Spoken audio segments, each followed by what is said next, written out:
फाल्गुन मास शुक्ल पक्ष की एकादशी आमला एकादशी। मानधाता जी बोले कि हे वशिष्ठ जी, यदि आप मुझ पर प्रसन्न हैं तो ऐसे व्रत की कथा कहो जिससे मेरा कल्याण हो। महर्षि वशिष्ठ जी बोले कि हे राजन, मैं सब व्रतों से उत्तम और अंत में मोक्ष को देने वाला आमला एकादशी व्रत का वर्णन करता हूँ। यह फाल्गुन मास के शुक्ल पक्ष में होती है। इस व्रत के फल से समस्त पाप नष्ट हो जाते हैं। इस व्रत से मिलने वाला पुण्य 1000 गोदान के फल के बराबर है। मैं आपसे एक पौराणिक कथा कहता हूँ, उसे ध्यानपूर्वक सुनिए। प्राचीन समय में एक वैदिक नामक नगर था, जिसमें एक चैत्ररथ नामक चंद्रवर्षी राजा धर्मपूर्वक राज्य करता था। उस नगर में ब्राह्मण, वैश्य, क्षत्रिय और शूद्र चारों वर्ण आनंद पूर्वक रहते थे। नगर में सदैव वेद ध्वनि गूंजा करती थी। उस जगह पापी, दुराचारी, नास्तिक आदि का कोई स्थान नहीं था। उस नगर के सभी निवासी विष्णु भक्त थे। वहाँ के सब निवासी वृद्ध से लेकर बालक तक प्रत्येक एकादशी का व्रत किया करते थे। एक दिन फाल्गुन मास के शुक्ल पक्ष की आमला एकादशी आई। उस दिन राजा से लेकर प्रजा तक, वृद्ध से लेकर बालक तक सबने हर्ष सहित उस एकादशी का व्रत किया।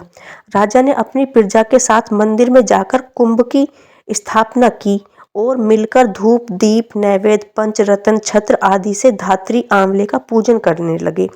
वे सब धात्री की इस प्रकार स्तुति करने लगे, हे धात्री, तुम ब्रह्म स्वरूप हो, तुम ब्रह्मा जी द्वारा उत्पन्न हो और सारे पापों को नष्ट करने वाली हो। तुमको बारंबार नमस्कार है। अब तुम मेरा अर्घ्य स्वीकार करो। तुम श्री रामचंद्र जी के द्वारा सम्मानित हो।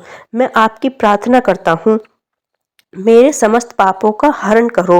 रात्रि में सबने उस देवालय में जागरण किया। रात्रि के समय उस जगह एक बहेलिया आया। यह बहेलिया महापापी और दुराचारी था। अपने कुटुंब का पालन वह जीव हिंसा करके किया करता था। वह भूख प्यास से अत्यंत व्याकुल था। कुछ भोजन की इच्छा से मंदिर के एक कोने में बैठ गया। उस जगह बैठकर वह भगवान विष्णु की कथा तथा एकादशी का महात्म्य सुनने लगा। इस प्रकार उस बहेलिये ने समस्त रात्रि अन्य लोगों के साथ जागरण करके व्यतीत की। प्रातःकाल होते ही सभी लोग अपने अपने घर गए। बहेलिया भी अपने घर को चला गया। कुछ समय बीतने के पश्चात बहेलिया की मृत्यु हो गई। बहेलिया ने आमला एकादशी के व्रत तथा जागरण के प्रभाव से उसने एक राजा विदुरथ के यहाँ जन्म लिया। उसका नाम बसुरथ रखा गया। बड़ा होने पर वह चतुर, रंगनी सेना तथा धन्य धान्य से युक्त होकर 10 सहस्त्र ग्रामों को पालन करने लगा। वह तेज में सूर्य के समान, कांति में चंद्रमा के समान, वीरता में भगवान विष्णु के समान और क्षमा में पृथ्वी के समान था। वह अत्यंत धार्मिक, सत्यवादी, कर्मवीर और विष्णु भक्त था। वह सदैव यज्ञ किया करता था। दान देना उसका नित्य का कर्तव्य था। वह निष्ठापूर्वक अपनी प्रजा का पालन करता था। एक दिन राजा शिकार खेलने के लिए गया हुआ था। देव योग से वह राजा दिशा ज्ञान न होने के कारण रास्ता भूल गया। थकान के कारण वह उसी वन में एक वृक्ष के नीचे सो गया। उसी समय पहाड़ी डाकू वहां आए और राजा को अकेला देखकर उस पर मारो मारो का शब्द करके टूट पड़े। वह डाकू कहने लगे कि इस दुष्ट राजा ने हमारे सगे संबंधियों को मारा है तथा देश से निकाल दिया, अतः इसे अब अवश्य मारना चाहिए। ऐसा कहकर वे मलेच्छ राजा पर अस्त्र शस्त्रों से प्रहार करने लगे। उनके अस्त्र शस्त्र राजा के शरीर पर गिरते ही नष्ट हो जाते और राजा को पुष्पों के समान प्रतीत होते। बाद में डाकुओं के अस्त्र शस्त्र उन पर उल्टा प्रहार करने लगे, जिससे वे मूर्छित हो गए। उस समय राजा के शरीर से एक दिव्य देवी प्रकट हुई, जो अत्यंत सुंदर वस्त्र तथा आभूषणों से अलंकृत थी।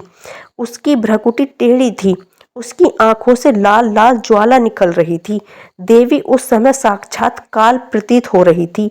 वह मलेच्छों को मारने दौड़ी और समस्त डाकुओं को काल के गाल में पहुंचा दिया। जब राजा जागा तो सभी डाकुओं को मरा हुआ देखकर सोचने लगा कि मेरे इन शत्रुओं को किसने मारा है, मेरा इस वन में कौन हितैषी रहता है। जब राजा ऐसा विचार कर रहा था, तभी आकाशवाणी हुई और कहने लगे कि हे राजन, इस संसार में तुम्हारी भगवान विष्णु के अतिरिक्त कौन रक्षा कर सकता है। इस आकाशवाणी को सुनकर राजा अपने नगर में वापस आ गया और सुखपूर्वक राज करने लगा।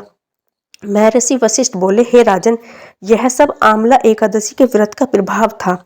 जो मनुष्य आमला एकादशी का व्रत करते हैं वे प्रत्येक संकट से निकल जाते हैं और भगवान विष्णु उन सब की रक्षा करते हैं। सनातन धर्म की इसी प्रकार की और जानकारी के लिए जुड़े रहिए माई सटीक ज्ञान यूट्यूब चैनल के साथ।